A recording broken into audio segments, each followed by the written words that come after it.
I learned a big lesson today. A really hard lesson. It was not unexpected.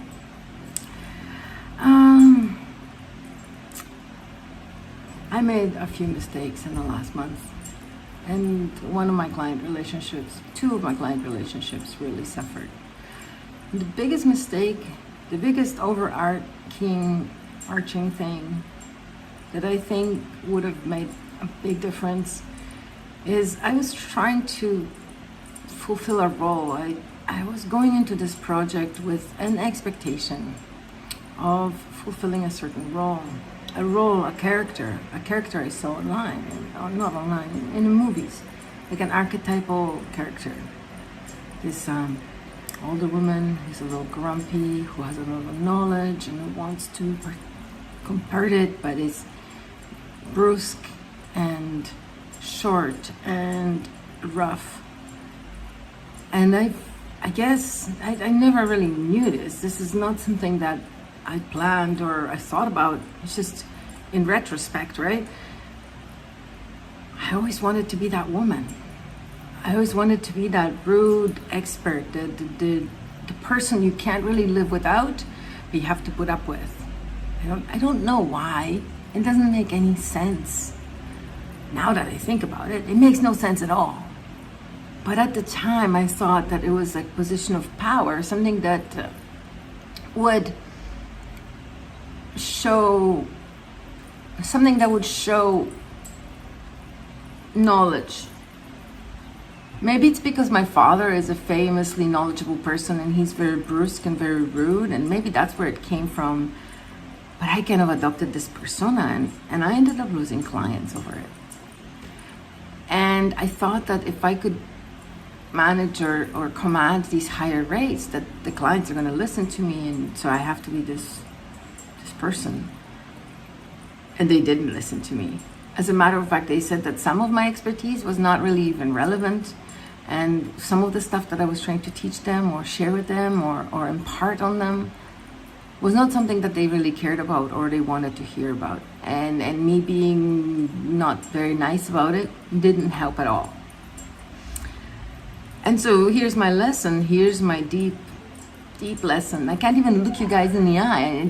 I keep looking down, and you can see I'm feeling embarrassed about this. I'm feeling ashamed of my actions. I'm feeling like I was short-sighted. I didn't think about. I mean, it's so obvious now that you think about it, but I didn't think about it. And you know what? I don't want to blame it on society, but I think it's society's fault. Maybe? I mean, think about this. Okay, so as women, so check this out.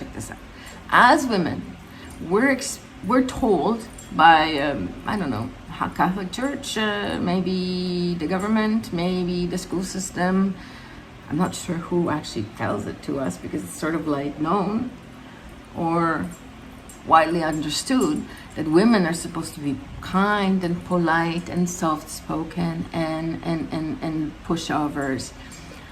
And I always rebelled against that, and I wanted to be the opposite of that. I wanted to be rude, I wanted to be transparent, I wanted to push through things. That's very masculine energy.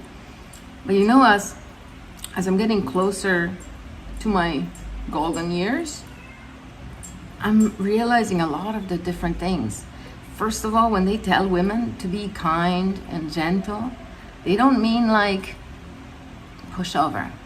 It's actually a teaching from thousands of years ago, and it has to do with feminine energy. So I learned this recently at that wonderful shamanic class that Cora Brelińska teaches in Polish, unfortunately, but it's amazing, about energies and managing the feminine versus masculine energy, and understanding that the feminine energy is all about gentleness. It's all about kindness. And it doesn't mean that you don't have to fight battles, but the battles women fight are different. They fight in a different way because they're not men. But I always wanted to be like a man. I wanted to fight with a sword instead of with a kind word. And I'm not being sexist, I promise you guys. This is not about sex. This is about the energy and working with the innate energies of feminine versus masculine within yourself. You have both. You have the feminine and you have the masculine. But that lesson, the lesson of the gentle woman, the kind, the sweet, it's not what you think. It's not what I thought. It really isn't. That lesson is about honoring yourself. It really is. It's about honoring yourself so much so that no one can fault you for it. No one can shake you out of your mooring, essentially. There was a line in a book I was reading recently where they said, well, I would be upset if I cared, but I really don't care. So I can't be upset about this. If I was the kind of person that cared about what other people thought about me, I probably would be upset. But I don't care, so I'm not upset. And so interestingly, how this character is managing her energies where it comes to slander and or attacks. And she doesn't, it's not that she doesn't care in a deep sense, is that she understands the difference between her energy and the other person's energy, and how when other people really try to slander or upset or anger you, they're actually stealing your energy and taking it away from you, right? You're allowing them to take it by opening up to being angry back, by opening up to slandering back, by opening up to being your troll back. You know, if somebody attacks you online, you attack them online. That in and of itself is a battle that you don't need to have, because if it won't bother you if it's not relevant, if it's not about you. And so where does it come? Where it comes to me wanting to be rude, expert, one of those Eastern European skating coaches. That's a dream that I've had all my life, because I never wanted to be the meek woman, the soft woman, the pushover. It's not about being a pushover though. Those women that stay centered, they're not pushovers. They're actually iron. They're actually unshakable, withable. Yeah, those women who stay centered are withable, and therefore they're stronger than any armor or anything that can be thrown at them. And if I were to embrace being that kind of a woman, going into a meeting with clients, I would be all gentleness and all sweetness, because those women. And this is the teaching of, or inspired by the goddess Lada.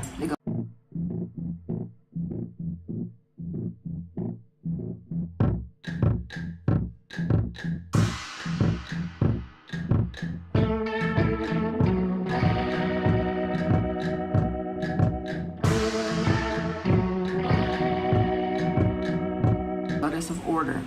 Order, not military order. Order as in beauty. Order as in things working together. Order as in smooth energy. Order as in communicating with love. Order as in creating opportunities for others to shine. The goddess Lada message of order is not what you thought it was. And the goddess Lada message of meek femininity is also not what we were taught it was. It's not at all the same thing. This is what feminine strength really is. And it's not about being silenced. And it's not about being pushed over. It's about standing up in our power so much that we're unfuckwithable.